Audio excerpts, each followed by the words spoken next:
नमस्कार, news 18 India देख रहे हैं आप। मैं हूं आपके साथ शिवानी पांडे। मथुरा से आज हिंदू पक्ष के लिए बड़ी खुशखबरी आई है। मथुरा श्री कृष्ण जन्मभूमि परिसर विवाद में इस मामले में इलाहाबाद हाईकोर्ट ने हिंदू पक्ष की याचिका मंजूर कर ली है और मथुरा के श्री कृष्ण जन्मभूमि शाही ईदगाह विवादित परिसर का सर्वे भी कराया जाएगा। हिंदू पक्ष की याचिका स्वीकार करते हुए इलाहाबाद हाईकोर्ट ने 3 अधिवक्ताओं को कोर्ट कमिश्नर नियुक्त कर विवादित परिसर का सर्वे करने का आदेश भी यहां पर दिया है। इसके अलावा इलाहाबाद हाईकोर्ट ने वक्फ बोर्ड की दलीलों को खारिज कर दिया। जस्टिस मयंक कुमार जैन की सिंगल बेंच ने यह फैसला दिया है और 18 दिसंबर को फैसला लिया जाएगा कि कौन वकील होंगे कमीशन में और कितने दिन में यह सर्वे पूरा किया जाएगा। 18 दिसंबर को ये तमाम फैसले यहां पर लिए जाएंगे। लेकिन इस बीच ये बड़ी खबर, इलाहाबाद हाईकोर्ट की ओर से मंजूरी दे दी गई है, जांच के आदेश यहां पर दे दिए गए हैं। तो पूरा सर्वे जो होगा अब यहां पर कराया जाएगा। तो काशी के बाद अब सीधे सीधे मथुरा की बारी है और ऐसे में जो हिंदू पक्ष है वो लालाहित है इस पूरे फैसले को लेकर। ये जो मंजूरी यहां पर दी गई है और अब कमिश्नर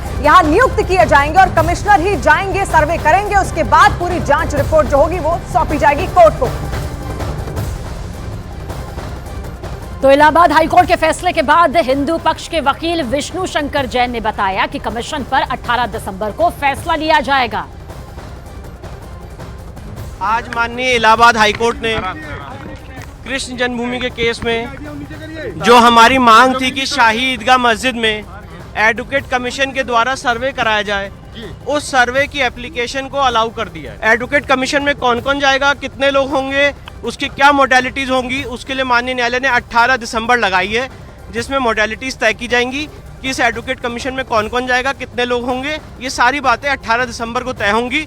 पर मूल बात यह है, एडवोकेट कमीशन वहां जाने का ऑर्डर, हमारी जो एप्लीकेशन थी, एप्लीकेशन 130 गा, उसको माननीय न्यायालय ने अलाउ कर दिया है और एडवोकेट कमीशन जारी करने का आदेश कर दिया। डेट कोई दी है, कोई डेट है ऐसी कि 18 दिसंबर, कब एडवोकेट कमीशन कब जाएगा? 18 दिसंबर को मॉडलिटीज तय होंगी कि एडवोकेट कमीशन के सर्वे में कौन कौन जाएगा, कितने लोग होंगे, क्या उसकी मॉडलिटीज होंगी, कब से कब तक होना है, वो सारी बातें 18 दिसंबर को तय होंगी।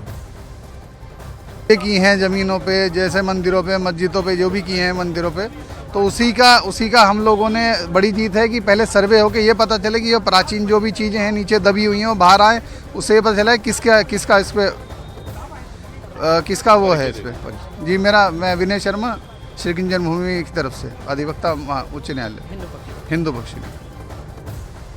और इलाहाबाद हाईकोर्ट के फैसले के बाद मथुरा में जश्न का माहौल है। लोग एक दूसरे को मिठाई खिलाकर अपनी खुशी का इजहार कर रहे हैं। तो ये तस्वीरें आप देखिए किस तरीके से अब खुशी का जश्न यहां पर मनाया जा रहा है, एक दूसरे का मुंह मीठा कराया जा रहा है, क्योंकि लंबे वक्त से हाईकोर्ट के इस फैसले का इंतजार यहां पर किया जा रहा था और अब हिंदू पक्ष जो है उसमें खुशी की लहर है, एक खुशी चेहरे पर जो साफ झलक रही है। हमने ये संकल्प लिया था कि जब तक भगवान श्री कृष्ण जन्मभूमि मंदिर से औरंगजेब के पाप के निशानी ईदगाह मस्जिद नहीं हट जाएगी तब तक हम अन्न ग्रहण नहीं करेंगे। अब हमें बड़ी खुशी हो रही है, आज माननीय न्यायालय ने जो फैसला दिया है बहुत ही सराहनीय फैसला है। श्री कृष्ण जन्मभूमि संघर्ष न्यास के सभी पदाधिकारी का सम्मान करते हैं। ऐसा फैसला न्यायालय का न्यायोचित है, क्योंकि भगवान श्री कृष्ण मंदिर में जितने भी प्राचीन साक्ष्य थे वो ईदगाह मस्जिद के अंदर छुपे हुए हैं। अब दूध का दूध पानी का पानी हो जाएगा। देखिए, अयोध्या हुई हमारी, काशी में है कसमकस जारी, अब है मथुरा की बारी। तो हमें बहुत अच्छे से ज्ञात है कि सत्य की स्थापना हो चुकी है और न्यायपालिका के द्वारा जो पुनः सत्य की स्थापना की जा रही है वो हम सभी देशवासियों के लिए बहुत ही सौभाग्य की बात है। और बहुत जल्द हमारे केशव देव ठाकुर जी का मंदिर, भव्य मंदिर का निर्माण होगा। हम आशा करते हैं कि माननीय न्यायालय का जो भी फैसला होगा सभी को उसका सम्मान करना चाहिए। तो ये जश्न आप देख सकते हैं किस तरीके से अब खुशी की लहर यहाँ पर हिंदू पक्ष में है और एक दूसरे को मिठाई खिलाते हुए भी वो आनंदित हो रहे हैं, लालाहित थे इस फैसले को लेकर। अब सर्वे की मंजूरी क्योंकि यहाँ पर दे दी गई है, तो ऐसे में 3 तस्वीरें फिलहाल आप देखिए। शाही ईदगाह का अब सर्वे यहाँ पर किया जाएगा, जिसके लिए कमिश्नर नियुक्त किया जाएगा, उसको लेकर 18 दिसंबर को फैसला होगा। इलाहाबाद हाईकोर्ट का ये बड़ा फैसला माना जा रहा है जो कि हिंदू पक्ष में है और फैसले के बाद किस तरीके से जो तमाम सनातनी थे, जो तमाम हिंदू पक्ष के जो समर्थक थे, वो अब खुशी इसको लेकर जाहिर कर रहे हैं। तो आज की ये 3 बड़ी तस्वीरें और यहां पर जो हाईकोर्ट का जो फैसला है वो बेहद बड़ा है हिंदू पक्ष के लिए खास तौर पर और ऐसे में पूरे मथुरा में जश्न का माहौल है।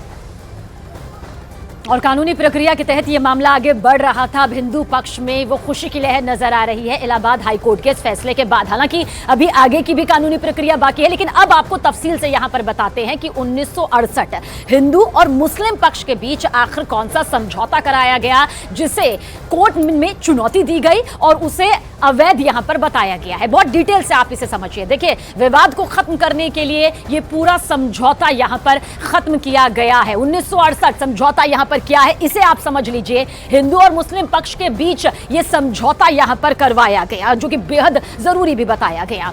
10.9 एकड़ जमीन का स्वामित्व श्री कृष्ण जन्मस्थान सेवा संघ को यहां पर मिला है। इसके तहत क्या है 1968 समझौता, तभी आप इसे और डिटेल से समझ पाएंगे। ईदगाह मस्जिद का मैनेजमेंट ईदगाह कमेटी को यहां पर मिला है, यानी कि यह जिम्मेदारी यहां पर सौंपी गई है। और साथ ही 17 अक्टूबर 1968 को पेश किया गया यह समझौता, यानी कि पेश होने की ये वो तारीख, वो साल यहां पर आया। और साथ ही साथ 22 नवंबर को भी समझ लेते हैं, क्योंकि 22 नवंबर 1968 को सब रजिस्ट्रार मथुरा में समझौता पंजीकृत यहां पर करवाया गया।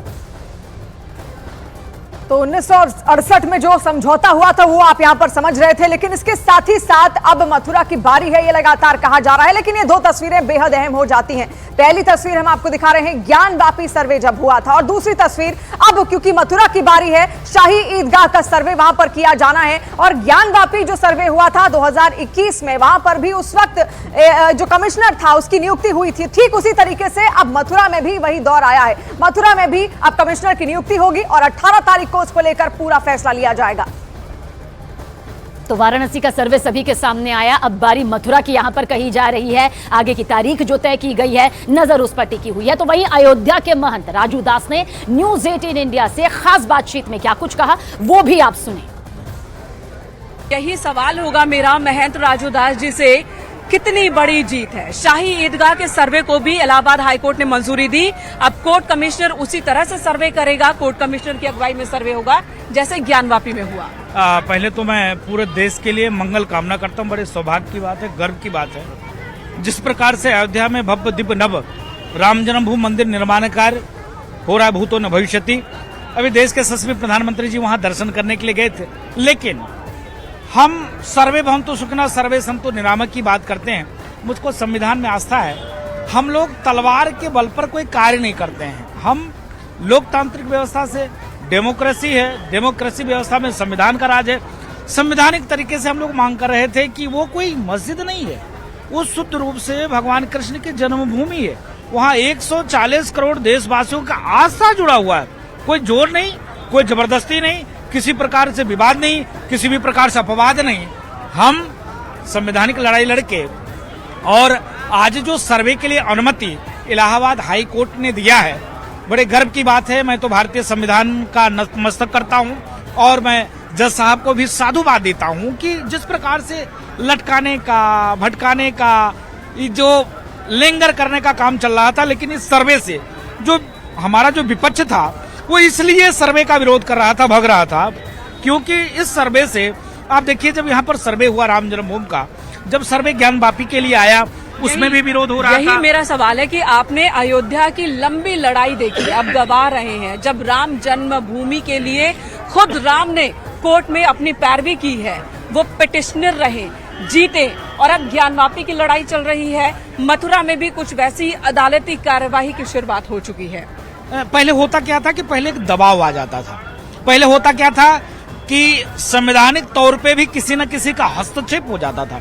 इसी का परिणाम स्वरूप है कि जज साहब भी उस मामले को तारीख लंबी दे देते थे। अब ये हो गया कि नहीं, किसी भी प्रकार से बात नहीं, विवाद नहीं, यहाँ पर संविधान का राज है। संवैधानिक तरीके से अगर व्यक्ति कोर्ट आ रहा है तो उसके लिए सुनवाई हो रही है, जज साहब उसको सुन रहे हैं, सुनने के बाद जो एविडेंस है, जो साक्ष्य है, जो प्रूफ है, उस आधार पर डिसीजन दे रहे हैं।